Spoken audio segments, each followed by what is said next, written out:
You are not losing because you lack intelligence, skill, or opportunity. You are losing because you let emotions make decisions they were never designed to make. Every impulsive reaction, every emotional outburst, every moment you felt instead of thought has quietly stripped you of power. This audiobook is not about feeling better. It is about becoming dangerous to your old weaknesses. You will learn how to shut down emotional impulses before they hijack your focus, your authority, and your future.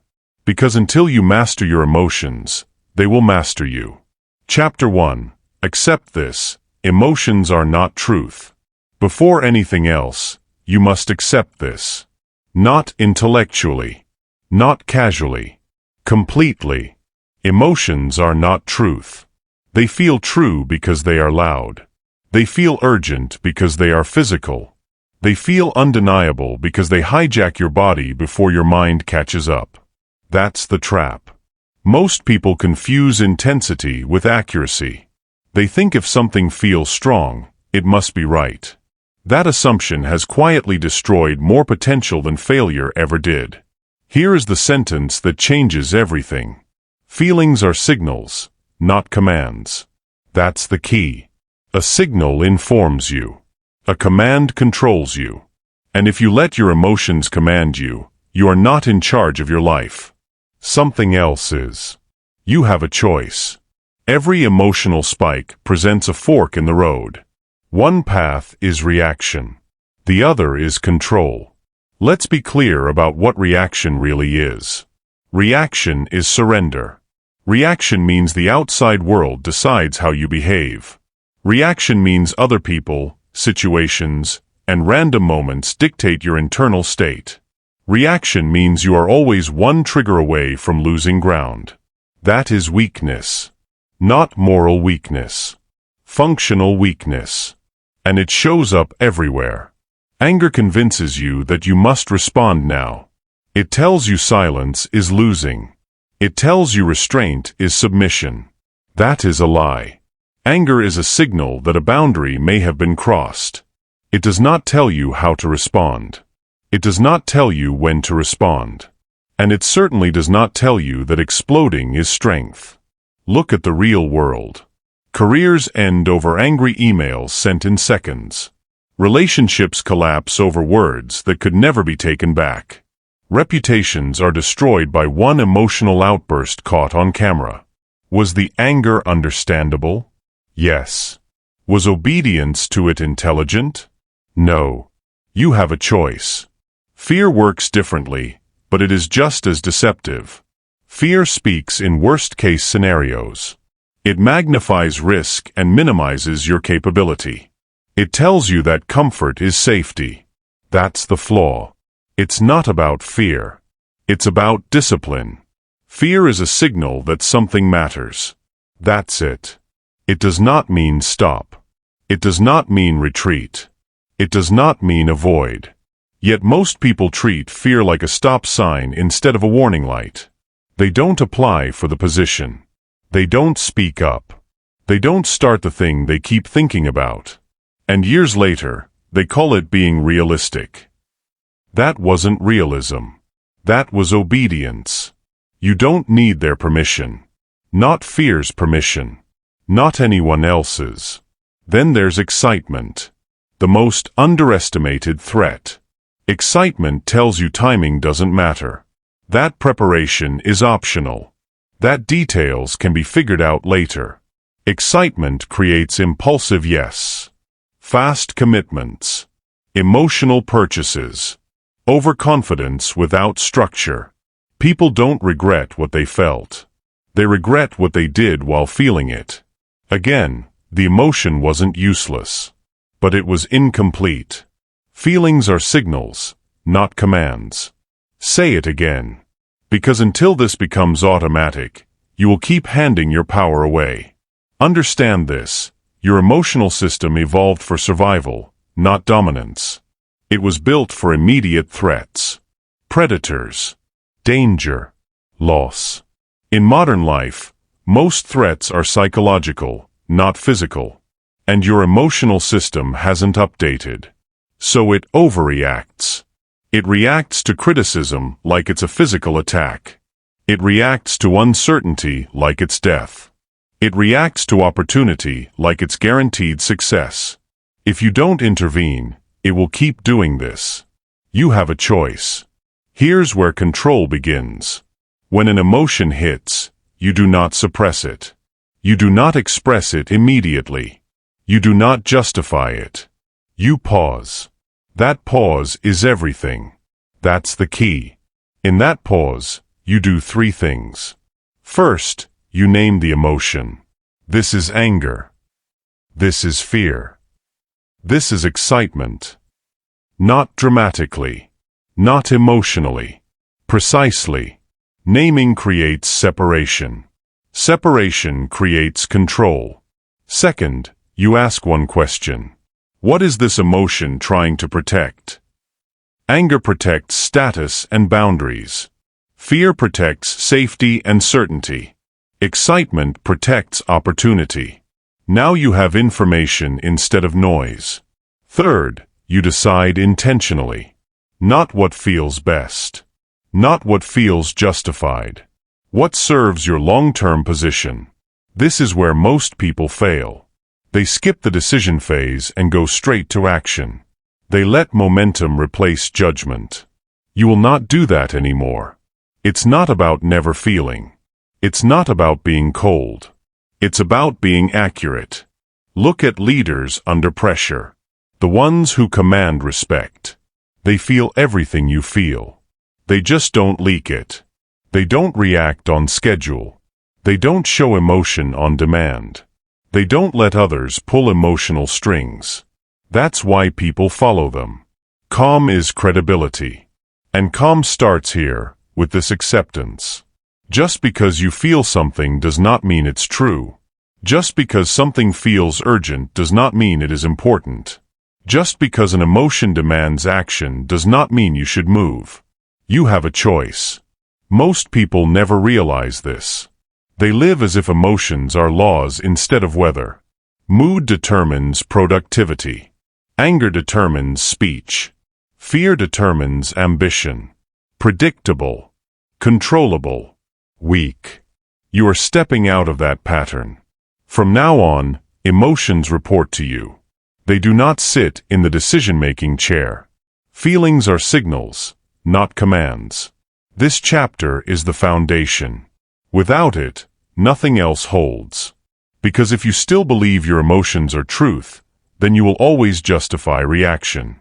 And reaction is how control is lost. You have accepted the first rule. You have seen the illusion. Now comes the harder part. Knowing emotions aren't truth is not enough. You must stop reacting to them. You mastered the understanding. Now you must master the behavior. Because reaction is the moment power leaves your hands. Chapter 2. Stop reacting. Reaction is the language of weakness. Reaction is the moment you give your power away. Not slowly. Not philosophically. Immediately. The instant you react, something outside you is in control. A comment, looked, a message, a moment. That's the truth most people avoid. If it controls your reaction, it controls your life. That's the key. Reaction feels natural. It feels justified. It feels human. And it is exactly how people stay small. You have a choice. Every reaction is a transfer of authority. From you to the trigger. When you snap back in an argument, the other person is leading you. When you fire off an impulsive message, the emotion is leading you. When you spend to soothe stress, the discomfort is leading you. That is not power. That is obedience. Most people think strength is reacting harder, louder, faster, with more emotion. They are wrong. Reaction is not strength. Reaction is exposure. Let's talk about arguments. In every argument, there is one person trying to provoke, and one person deciding whether to take the bait. The first person to lose composure loses leverage. Always. When you raise your voice, you shrink your authority. When you rush to explain yourself, you weaken your position. When you interrupt, you reveal insecurity. It's not about anger, it's about discipline. Discipline allows you to let the other person talk themselves into a corner. Discipline allows silence to do the work for you. Discipline keeps you in control when emotions want a performance. You don't need their permission to stay calm. You don't need to win the moment. You need to control the frame. That's the key. Now look at impulsive messaging. Text messages. Emails. DMs. Entire futures have been derailed by words sent too fast. You feel misunderstood. You feel ignored. You feel disrespected. So you type. Fast. Emotional. Unfiltered. And the moment it's sent, you can't take it back. Reaction creates permanent records. Screenshots. Receipts. Consequences. Was the feeling real? Yes. Was the reaction intelligent? No. You have a choice. Here's a rule you must adopt. Never respond while emotionally elevated. Anger. Excitement. Frustration. All of them distort judgment. If it controls your reaction, it controls your life. Now let's talk about emotional spending. This one is quiet and destructive. You feel stressed. You feel behind. You feel empty. So you buy. Not because you need it, but because it gives temporary relief. That relief is expensive. Impulse purchases are reactions. They are emotional transactions, not strategic ones. And the bill always comes later. Interest, regret, clutter, pressure. It's not about money, it's about discipline. Discipline says, sit with the discomfort. Discipline says, relief is not the goal. Discipline says, short-term comfort is not worth long-term constraint. You don't need their permission. Not the ad's permission. Not the emotion's permission. You decide. Ego-driven decisions are the most dangerous reactions of all. Ego reacts to protect image, status, pride. Ego hates silence. Ego hates walking away. Ego hates not being seen as right. So ego reacts. It escalates conflicts, T burns bridges, T turns minor issues into wars. Ego says, I can't let that slide. Discipline says, I don't need to respond to everything. That's the difference. You have a choice. Here's the harsh truth. Most people are predictable because they are reactive. Push here, they respond. Say this, they explode. Ignore them, they chase. Predictability is weakness. Control begins when reaction ends. This is where the pause becomes your weapon. Reaction is fast. Control is deliberate. When something triggers you, your job is not to respond. Your job is to pause. That pause breaks the chain. That's the key. In that pause, ask yourself one question. What happens if I don't react? Most of the time, the answer is, nothing bad. The world doesn't collapse. You don't lose power. You gain it. Silence unsettles people who expect reaction. Calm disarms aggression. Stillness forces others to reveal themselves. You don't need their permission to pause. Now, here's the practical discipline. For the next 30 days, adopt this rule. Delay all reactions by 24 hours when possible. Messages, decisions, confrontations. 24 hours turns emotion into information. T restores perspective. T exposes what actually matters. Urgency is often fake, manufactured by emotion. True priorities survive delay. If it controls your reaction, it controls your life. Say it again. Because this rule alone will change how people experience you. They will notice you don't jump. You don't bite. You don't rush.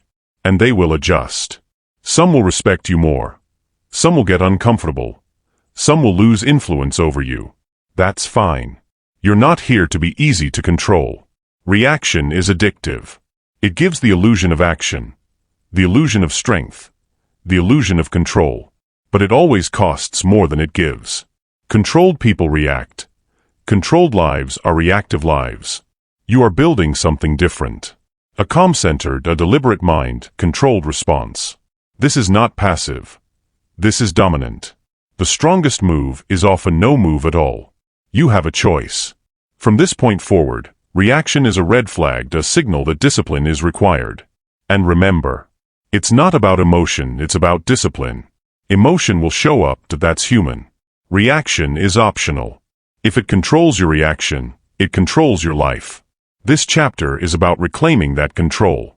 You have learned to stop mistaking emotion for truth. Now you are learning to stop handing emotion the steering wheel. But stopping reaction is only the beginning. Next, you must learn how to detach, not emotionally withdraw, but mentally separate. Because distance is what creates dominance. You ended reaction. Now you create control through distance. You just don't let those feelings decide your behavior. That's strength. High performers understand this. They don't ask, "Do I feel like it?" They ask, "What needs to be done?" That question changes everything. Athletes train on days they feel slow. CEOs make decisions on days they feel unsure. Leaders show up on days they feel drained. Why? Because discipline is not a feeling, it's a standard.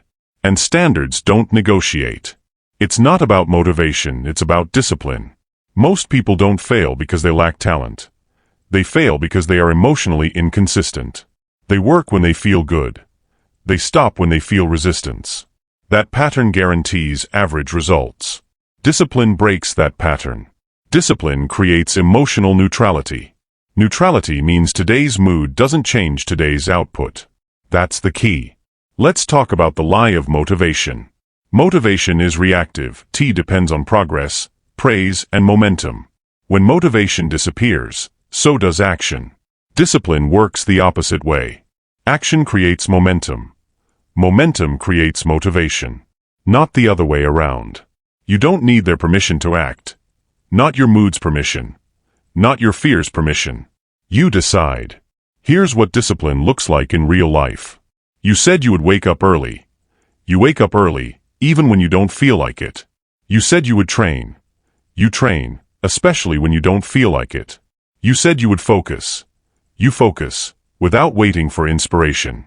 That repetition builds identity. You stop being someone who tries. You become someone who executes. That's power. Discipline doesn't care how you feel, and that's why it works.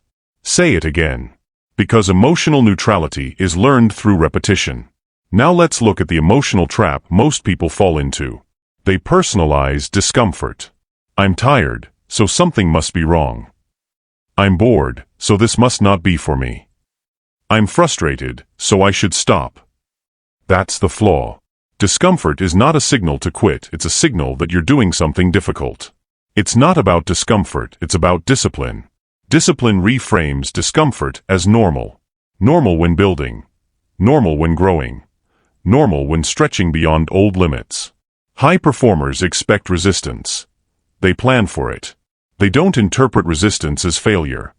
They interpret it as part of the process. That's the difference. You have a choice. You can let emotions dictate your output, or you can let standards dictate your output. Standards create consistency. Consistency creates results. Results create confidence. Confidence built on discipline is unshakable. Confidence built on emotion collapses under pressure. Now let's get practical. You cannot rely on discipline if your environment undermines it. So here are the rules. First rule, remove daily decision-making where possible. Decision fatigue kills discipline. Lay out your clothes. Schedule your work. Automate your habits. The less you decide, the more you execute. That's the key. Second rule, commit to minimum standards, not maximum effort.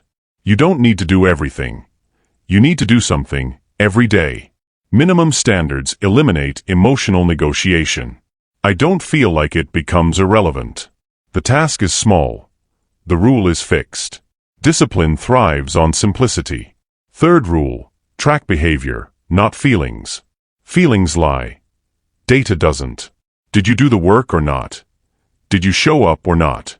This removes emotional storytelling. It's not about how hard it felt, it's about whether it got done. That's discipline. You don't need their permission to hold yourself accountable. Not your excuses. Not your past. Now understand this. Discipline is not harsh, it's protective. It protects you from inconsistency, from impulsive decisions, from emotional self-sabotage. When you are disciplined, you don't need to debate yourself every day. The answer is already decided. That mental relief is freedom. People think discipline is restrictive, they're wrong. Indecision is restrictive. Emotional chaos is restrictive. Discipline removes friction. And once discipline is in place, something interesting happens. Your emotions stabilize. Because you're no longer riding emotional highs and lows, you're anchored in action. Action grounds you. That's why disciplined people appear calm. They don't need to feel good to function. They function regardless. Discipline doesn't care how you feel, and that's why it works. This chapter is about turning emotional control into behavior. You learn to detach. Now you learn to act without emotional interference. This is where emotional control becomes visible. But discipline alone is not enough. Because even disciplined people can leak power if they crave validation. If you still need to be understood, still need approval, still need emotional reassurance, that's the next trap. You've mastered emotional neutrality in action. Now you must remove the need to explain yourself. Because silence is strength. You built discipline. Now let's talk about authority. Chapter 5. Kill the need to be understood. The need to be understood is not noble, it is not virtuous, it is not strength. It is an emotional trap rooted in insecurity. That's the key. When you feel the urge to explain yourself, something inside you is asking for permission. Permission to act. Permission to decide. Permission to be who you already are. You don't need their permission. Silence preserves power. Say it again. Because the moment you start over-explaining, you start negotiating your authority. You have a choice. You can speak to clarify purpose, or you can speak to soothe discomfort. Only one of those preserves power. Let's be clear about what over-explaining really is. It's not communication, it's defense. It's the emotional reflex to say, please don't misunderstand me. It's the urge to justify a boundary instead of enforcing it as the habit of filling silence because silence feels threatening. But silence is not threatening. Silence is strength. Silence preserves power. Watch how people with authority communicate. They are concise. They are measured. They do not ramble. They state. They stop. Why? Because they are not seeking approval. Most people talk too much because they are afraid of how they are perceived. They want to be liked. They want to be agreed with. They want to be seen as reasonable. That's the flaw. It's not about clarity, it's about discipline. Discipline allows you to let misunderstanding exist without correcting it immediately. That takes control. Over-explaining does 3 dangerous things. First, it lowers your status. When you explain excessively, you signal doubt. You imply that your decision requires consensus. You frame yourself as someone who can be argued out of their position. That invites pressure. Second, it gives manipulators more material. Every extra word is leverage. Every justification is an opening. People who want control listen for weakness, not logic. And third, it drains your energy. You spend time defending choices that don't require defense. You carry emotional weight that isn't yours. You have a choice. Here's how this plays out in real life. Someone questions your decision. Instead of stating your position and stopping, you start layering explanations. You explain your reasoning, then your intentions, then your emotions, then your past. And suddenly, you're on trial. The conversation shifts. Now it's not about the decision, it's about whether your reasons are good enough. That's the trap. Silence preserves power. A simple statement, delivered calmly, ends most arguments before they start. I've decided. This is what I'm doing. That doesn't work for me. Then stop. No apology, no justification, no emotional padding. You don't need their permission. Let them sit with it. Most people fill silence because silence exposes insecurity, forces people to confront their own discomfort. But that discomfort is not your responsibility. It's not about being rude, it's about being firm. Firmness creates respect, over-explaining creates negotiation. Now let's talk about relationships. The need to be understood shows up strongest with people you care about. You want them to see your perspective. You want them to validate your feelings. That's human. But here's the truth.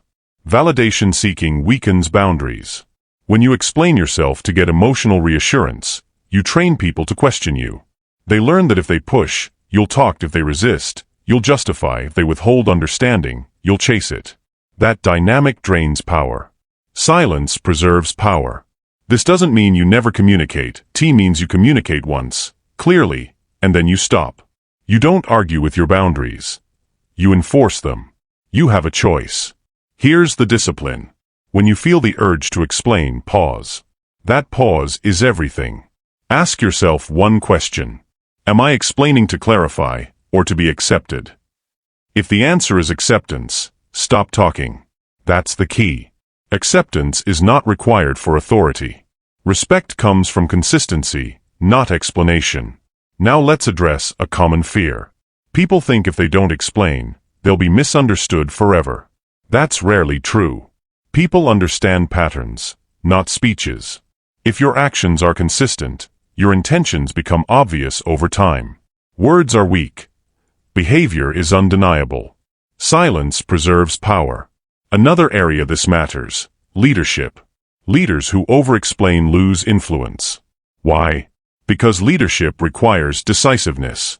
When you constantly justify decisions, you invite doubt. Strong leaders say less and do more. They don't defend every move. They don't crowdsource authority. They decide. They execute. They let results speak. You don't need their permission to lead. Now let's talk about guilt. Guilt fuels over-explaining. You feel guilty for disappointing someone, so you explain. You feel guilty for saying no, so you justify. That guilt is emotional manipulation, whether intentional or not. Guilt says, make me feel better. Discipline says, I can tolerate discomfort. It's not about guilt, it's about discipline.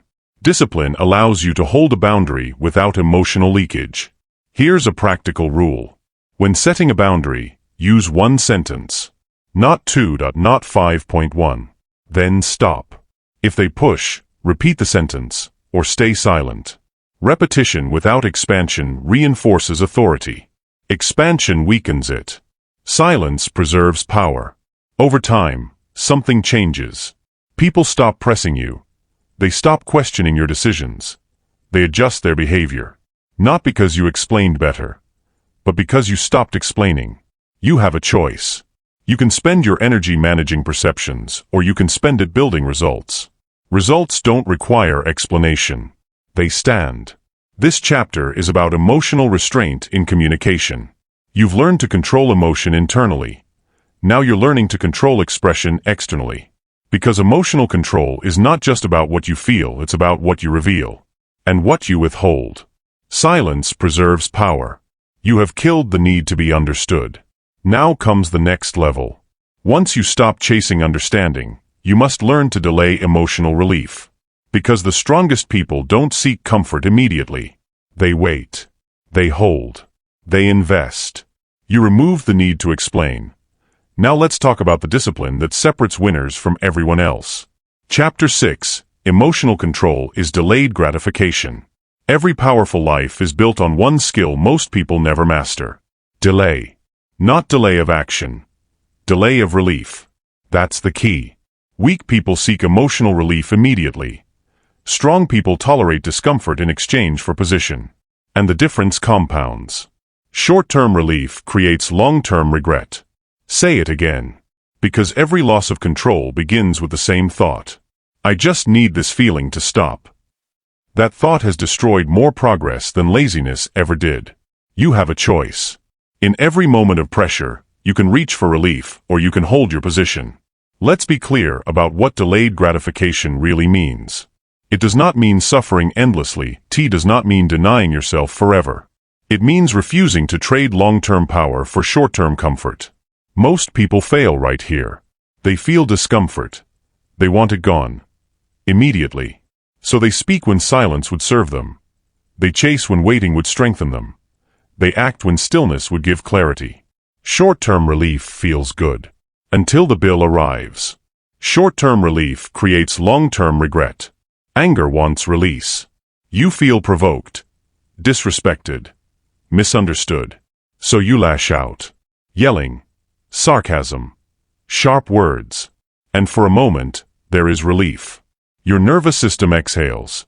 Your ego feels satisfied. And then comes the cost. Broken trust. Escalated conflict. Words that cannot be taken back. It's not about anger, it's about discipline.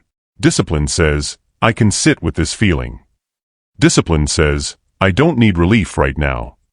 Discipline says, I choose outcome over impulse. That's power. Silence instead of lashing out is delayed gratification. And silence almost always wins. You have a choice. Now let's talk about chasing. Chasing is emotional relief disguised as effort. You feel uncertain. You want reassurance. You want clarity. So you chase. Another message. Another call. Another explanation. And again, temporary relief. But what does chasing communicate? Need. Impatience. Loss of leverage. Waiting is uncomfortable. Silence feels risky. Not knowing creates anxiety. But waiting builds strength. Waiting forces the other side to move. Waiting reveals intentions. Waiting filters out what's not aligned. Short-term relief creates long-term regret. People regret chasing far more than they regret waiting. You don't need their permission to wait. You don't need reassurance on demand. If something is solid, it survives space. If it collapses under silence, it was never stable. That's the key. Now let's talk about panic. Panic is the enemy of positioning. Markets drop. Plans shift. Unexpected problems appear. And panic says, do something, anything. So people sell at the bottom. Quit at resistance. Abandon strategy at the first sign of discomfort. Panic is emotional urgency without intelligence. Holding position is delayed gratification. It means trusting your preparation. Trusting your process. Trusting yourself. Most people can't do this. They need the feeling of doing something to calm their nerves. That action is often the worst possible move. You have a choice. You can calm yourself with motion, or you can calm yourself with control. Control lasts longer. Short-term relief creates long-term regret. Let's expose the real issue. Most people don't lack discipline. They lack emotional tolerance. They cannot tolerate uncertainty. They cannot tolerate tension. They cannot tolerate being misunderstood, unseen, or uncomfortable. So they act. They explain. They chase. They react.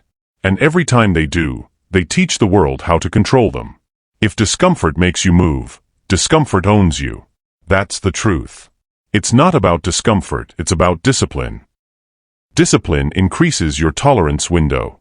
You train yourself to sit longer, hold more, wait deeper. And with that tolerance comes leverage. Here's the practical training. When you feel the urge for emotional relief, do nothing for 5 minutes. Just 5. No message, no reaction, no decision. Breathe. Observe. Let the wave pass. That pause rewires you. That's the key. Most emotional urges peak and fade quickly if you don't feed them. You don't need their permission to pause. Not the emotion's permission. Not the moment's permission. You decide. Another drill.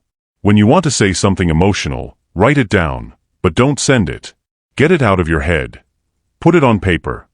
Then wait. Reread it later. You will almost always see how much of it was impulse.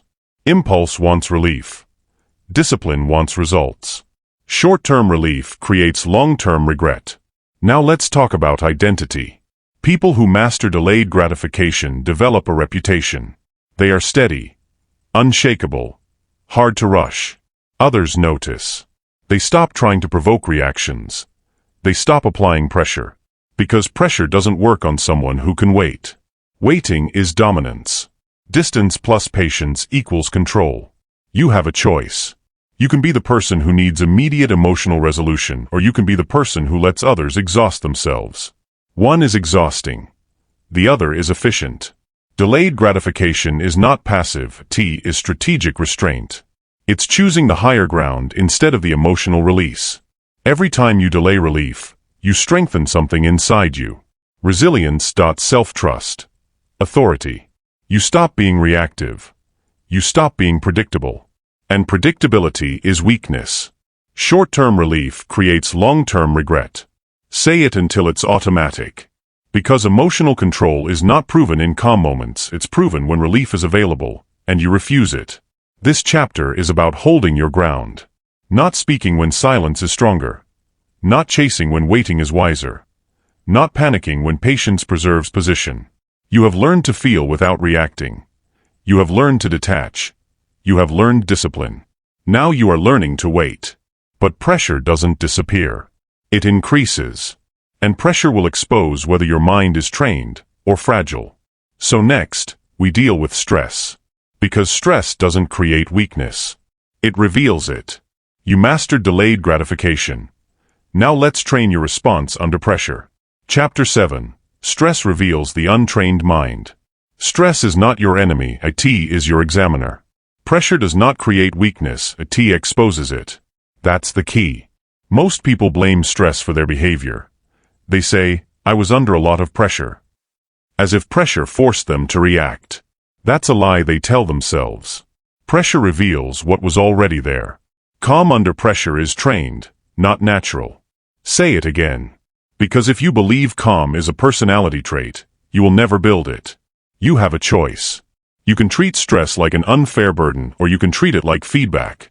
Feedback is useful. Complaining is not. Let's break the illusion. When stress hits, your habits surface. Your emotional defaults emerge. Your discipline, or lack of it, becomes visible. Under stress, some people panic. Some lash out. Some shut down. Those reactions are not caused by stress. They are revealed by it. Stress strips away performance, shows the real structure underneath. That's why two people can face the same pressure and behave completely differently. One stays calm, one spirals. Same pressure. Different training. Calm under pressure is trained, not natural. Most people never train for stress. They avoid it. They complain about it. They try to eliminate it. That's the flaw. It's not about stress, it's about discipline. Discipline trains your response before pressure arrives. You don't rise to the occasion. You fall to your level of preparation. That's the truth. Look at professionals who perform under extreme pressure. Surgeons, pilots, emergency responders. They don't rely on emotion. They rely on protocol, checklists, procedures, rehearsed responses. Why? Because emotion collapses under pressure. Training holds. You have a choice. You can hope you'll stay calm next time, or you can train calm deliberately. Hope is not a strategy. Let's talk about what stress actually does. Stress accelerates time. Everything feels urgent. Every decision feels final. Every mistake feels catastrophic. That distortion is dangerous. Under stress, the mind narrows. Tunnel vision sets in. Short-term thinking dominates. If you don't recognize this, you will make poor decisions confidently. That's the worst combination. Stress is a signal. It tells you your nervous system is overloaded. That's the key. And signals require response, not reaction. Most people react to stress by speeding up. They rush. They multitask. They talk more. They think less. That behavior amplifies chaos. Trained people do the opposite. They slow down. They simplify. They reduce input. They return to basics. You don't need their permission to slow down. Not the deadline's permission. Not the pressure's permission. You decide. Here's a critical rule. When pressure increases, slow your pace. Not physically. Mentally. Breathe deeper. Speak less. Focus narrower. That's how control returns. Calm under pressure is trained, not natural. Now let's reframe stress completely. Stress is information. It shows you where your systems are weak, where your boundaries are unclear, where your preparation is insufficient. If stress consistently overwhelms you, that's data. It's telling you something needs structure, more planning, clearer priorities, stronger routines. Ignoring that message guarantees repetition. Here's how you train calm. First, you stop personalizing stress. Stress is not a judgment of your worth. It is not a sign you are failing. It is feedback. Treat it like a dashboard light, not an emergency. That's the key. Second, you rehearse responses. Before stressful situations, decide how you will behave. How will you speak? How will you breathe? What will you focus on? Decisions made in advance are immune to pressure. That's discipline. Third, you expose yourself to controlled stress. Avoidance keeps you fragile. Progressive exposure builds tolerance. Cold showers, timed tasks, difficult conversations. Small stressors, repeated, build resilience. You train the nervous system to stay online. Calm under pressure is trained, not natural. Fourth, you limit inputs under stress. Under pressure, reduce information. No doom scrolling, no emotional conversations, no unnecessary opinions.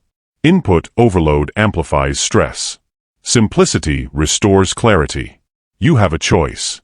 You can let stress scatter you, or you can let it focus you. Now let's talk about emotional leakage under stress. Stress exposes where emotion still runs you. You snap at people. You become impatient.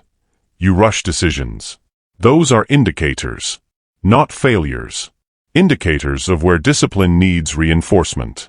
It's not about stress, it's about discipline. Every time stress triggers a reaction, you mark it. This is where I need training. That mindset turns stress into a teacher. Most people never learn from stress. They just survive it. You are building something else. A trained response. Over time, something changes. The same stressors don't hit as hard. Your baseline calm increases. Your recovery time shortens. That's progress. Not the absence of stress, but control within it. Calm under pressure is trained, not natural. Say it again. Because the world will not get calmer. The demands will not reduce. The pressure will increase. So must your capacity. This chapter is about removing the illusion that stress is the problem. The problem is lack of training. And training is available. You have learned to delay relief. You have learned to sit with discomfort. Now you are learning to stay composed when the heat is on. But composure alone is not the final advantage. Because emotional control also affects how predictable you are. And predictability is exploitable. So next, we address unpredictability. Because the person who cannot be read cannot be controlled. You trained calm under pressure. Now let's talk about leverage. Chapter 8, Emotional Control Makes You Unpredictable. Most people are easy to read. Too easy. Their emotions announce their next move. Their reactions give away leverage. Their patterns make them manageable. That is weakness.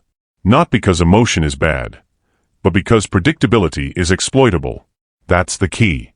If someone can predict how you will react, they can control the environment around you. They know when to push. They know when to wait. They know which buttons to press. And most people hand over that information for free. Anger. Defensiveness over explaining. Seeking validation. All signals. All tells. You have a choice. You can keep broadcasting your internal state, or you can control your output. One creates vulnerability. The other creates authority. Unpredictability is authority. Say it again. Because authority is not volume, it's not aggression, it's not dominance displays. Authority is uncertainty in the mind of others. When people don't know how you will respond, they tread carefully. That's leverage. Predictability is comfort for others. Unpredictability is respect. Now let's be clear. Unpredictability does not mean chaos. It does not mean emotional swings. That's instability.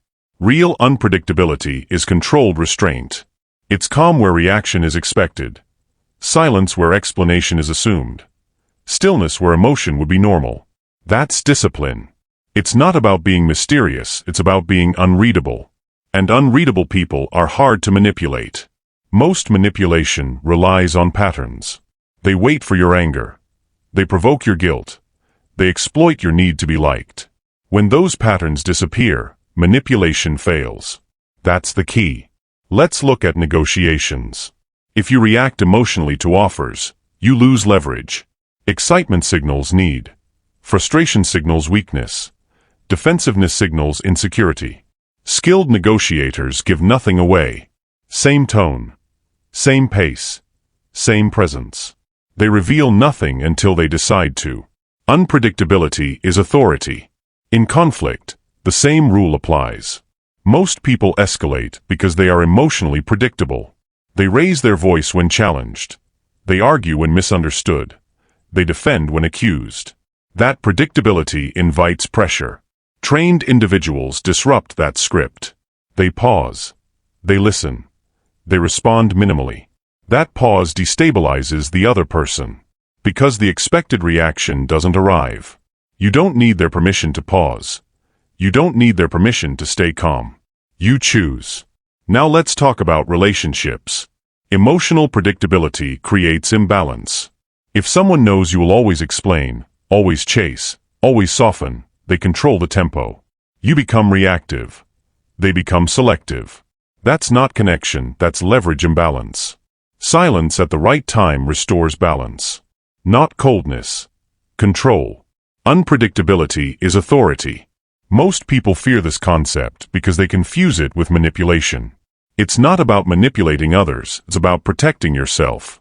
Emotional transparency without discipline is self-sabotage. You don't owe anyone your immediate reaction. That's the key. Here's where people get it wrong.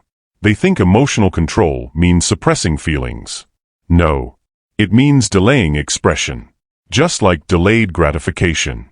You feel the emotion. You don't release it on demand. You choose when and how. That choice is power. You have a choice. React now and feel relief. Or hold position and gain leverage. Short-term relief creates long-term regret. And predictability creates long-term weakness. Now let's get practical. How do you become less predictable? First, neutralize your default reactions. Notice what you do automatically. Do you explain when questioned? Do you defend when criticized? Do you fill silence when uncomfortable? Those are patterns. Patterns are leverage points for others. Your job is not to eliminate emotion, it's to interrupt the pattern. Next time the urge hits, pause. Count to 3 to breathe once. Say less. That pause breaks predictability. That's the key. Second, standardize your external behavior. This is powerful. Same tone when calm. Same tone when challenged. Same pace under pressure. When your external behavior doesn't change, people lose their read on you. They don't know if you're bothered. They don't know if you care. They don't know your next move. Unpredictability is authority. Third, detach outcomes from emotion. Most predictability comes from attachment. If you need approval, rejection rattles you. If you need agreement, disagreement provokes you. Attachment creates emotional leaks. Discipline seals them. It's not about caring less, it's about controlling output. Fourth, stop explaining unless necessary. Explanation is often a bid for control or validation. Silence forces others to fill the gap. And people reveal more when you reveal less. That's leverage. You don't need their permission to be concise. Now let's address the internal shift.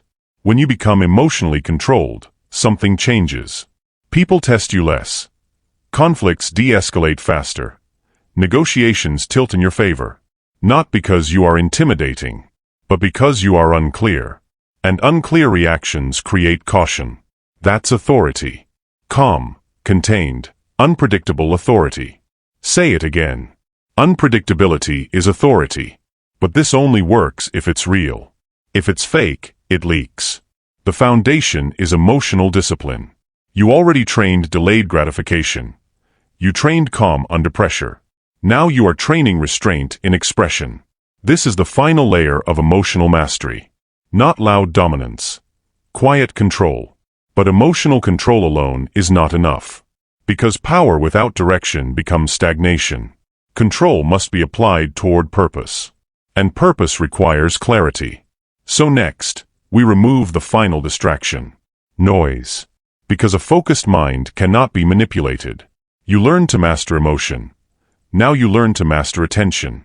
Chapter 9, Master the Pause. Everything you have learned so far leads here. This is the hinge point. The pause.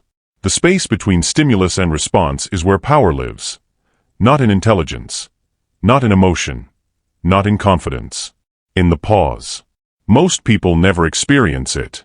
They live in reaction. Impulse. Reflex. Life happens to them, and they answer immediately. That immediacy feels strong, T feels decisive, T feels authentic. It's none of those things. It's automatic. And automatic behavior is controllable behavior. That's the key. If someone can rush you, they can rule you. If an emotion can force an instant response, it owns you. You have a choice. React now and feel justified, or pause, decide, and stay in control. Pause first. Decide second. Say it again. Because this single habit separates leaders from liabilities. The pause is not hesitation, it's not weakness, it's not fear. It's command. A trained pause is deliberate, measured, intentional. Untrained people fear the pause. Silence makes them uncomfortable. Waiting feels like losing. Stillness feels like surrender. So they speak. They act. They react. And they lose leverage every time. That's the pattern. The pause breaks the pattern. Let's break it down. Stimulus hits you. A message, a comment, a setback, a provocation. Your nervous system fires. Emotion surges. Impulse demands release. That moment right there? That's the battleground. Most people don't even see it. They are already reacting. But now you see it. That's awareness. And awareness gives you a choice. You don't need their permission to pause. You don't need approval to wait. You pause because you choose control. Pause first. Decide second. The pause does three things immediately. First, it interrupts emotion. Emotion feeds on speed. Slow it down, and it weakens. Anger fades when delayed. Fear loses clarity when examined. Excitement cools when questioned.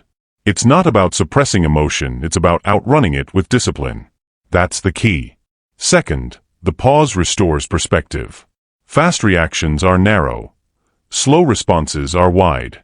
When you pause, you see options. Consequences. Second-order effects. Reaction sees only relief. Discipline sees outcomes. It's not about instinct, it's about discipline. Third, the pause signals authority to others. People expect reaction. They prepare for reaction. When it doesn't come, they adjust. They slow down. They reveal more. They second-guess. Your pause creates pressure. Untrained people fill silence. Trained people let silence work. That silence is not empty. It's leverage. Pause first. Decide second. Now let's talk about speed. Here's the paradox. Pausing makes you faster long-term. Reactive people feel fast, but they clean up messes for years. Controlled people feel slow, but they compound progress. Short-term reaction creates long-term drag. That's the key. Think about impulsive texts, emotional spending, reactive arguments. Each one feels immediate. Each one steals future time. Repairing damage, rebuilding trust, recovering position. The pause prevents all of that. A single pause can save months. You have a choice. 1 second now or a year later. Now let's make this practical. How do you train the pause? You don't wait for big moments. You train it in small ones. Daily. Intentionally. First drill, delay response. Messages. Emails. Comments. Unless urgent, wait. Not hours, minutes. Create space. You don't owe immediacy. You owe clarity. That delay trains restraint. Second drill, breathe before speaking. 1 breath, that's it. Inhale. Exhale. Then decide. That single breath resets the nervous system. That's not theory, that's physiology. Pause first. Decide second. Third drill, count internally. 3 seconds. That's enough to break impulse. It feels uncomfortable at first. Good. Discomfort is where discipline grows. Fourth drill, lower your voice. Speed and volume are linked. Slow speech slows thought. Quiet tone calms emotion. Control your output. Control the interaction. Now let's address resistance. Your mind will argue. It's awkward. They'll think I'm weak. I'll lose momentum. That's emotion talking. Weakness is reacting. Strength is choosing. Authority is not urgency. Authority is restraint. You don't need their permission to be composed. Now understand this. The pause is not passive. It's active control. You are not freezing. You are selecting. You are not avoiding. You are directing. That's the difference.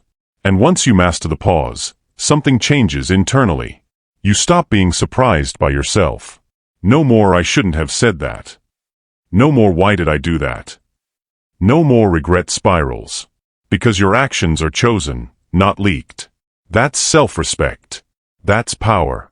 Pause first. Decide second. Say it again. Because this habit stacks with everything you've learned. Emotions are signals, not commands. Reaction is weakness. Detachment creates clarity. Discipline neutralizes feeling. Silence preserves power. Delayed gratification builds control. Stress reveals training. Unpredictability creates authority. And the pause activates all of it. Without the pause, knowledge is useless. With the pause, discipline becomes automatic. This is where control becomes identity. But control alone is not the destination. Control is a tool. What matters is what you do with it. The final step is direction. Focus. Because a calm, controlled, disciplined mind still needs a target. Otherwise, control turns inward. And that becomes stagnation. So now we aim it. You master the pause. Now you master intention. Chapter 10. Become the calmest person in the room. Power has a look. It doesn't shout, T doesn't rush, T doesn't explain itself. It stays calm. The calmest person in the room always controls the frame. Always. Not the loudest. Not the most emotional. Not the most reactive. Calm wins. And this is where everything you've learned converges. Emotional control. Discipline. The pause. Detachment. They all exist for this outcome. To make you unshakable. Because when everyone else is tense, uncertain, reactive, and noisy, the calm presence becomes gravity. People orient around it. That's the key. Calm is the highest form of confidence. Say it again. Because most people misunderstand confidence. They think it's bravado, posturing, dominance displays. That's insecurity in disguise. True confidence doesn't need motion, T doesn't need proof, T doesn't need validation. It's stable. And stability commands respect. You have a choice. You can mirror the chaos of the room, or you can anchor it. Only one of those gives you control. Let's talk about control of the frame. The frame is the emotional and psychological context of any interaction. Who's nervous, who's rushed, who's defensive, who's centered. Most people unconsciously accept whatever frame is presented to them. A heated meeting? They heat up. A panicked environment? They panic. An aggressive person? They escalate. That's weakness. Frame control starts with self-control. If you don't control your internal state, you cannot control the external dynamic. That's not philosophy, that's reality. Calm is contagious. But so is chaos. You choose which one you spread. That's the key. Now understand this clearly. Being calm does not mean being passive. It means being precise. It means you respond, not react. Speak, not ramble. Move when it matters. Calm strips away excess. And excess is where mistakes live. Think about leaders you respect. The ones who command attention without demanding it. They don't fidget. They don't rush their words. They don't over-explain. They pause. They listen. They decide. Calm is the signal. Everyone else is noise. And people instinctively follow the signal. Because signal feels safe. Competent and control. That's dominance without force. Now let's address the fear. Many people avoid calm because they think it makes them look weak. Quiet equals unsure. Still equals afraid. That belief keeps them trapped in performance. Always doing. Always reacting. Always proving. You don't need their permission to be composed. You don't need approval to slow down. Weakness is emotional volatility. Strength is emotional consistency. It's not about intensity, it's about discipline. Now let's talk about how calm is built. Not imagined. Not wished. Built. Calm is a skill under pressure. And pressure is the test. Anyone can be calm when things are easy. The measure is how you behave when stakes are high. When time is tight. When emotions are loud. When outcomes matter. That's where calm becomes currency. Here's the truth. The moment you feel pressure is the moment your training shows. Untrained minds rush. Trained minds slow down. They breathe. They assess. They choose. You've already learned the pause. Now you apply it publicly. That's the difference. Calm is internal control made visible. Let's get practical. How do you become the calmest person in the room? First, you regulate your body. Your physiology sets the tone. Slow breathing, relaxed shoulders, still posture. If your body is frantic, your mind will follow. Control the body. The mind follows. That's the key. Second, you reduce unnecessary words. Words are energy. More words mean more emotional leakage. Say less. Say it slower. Say it once. Silence is not absence, it's pressure. And pressure reveals others. Third, you accept discomfort without movement. This is critical. Most people move to escape discomfort. They joke. They explain. They interrupt. Calm people stay still. They let discomfort exist.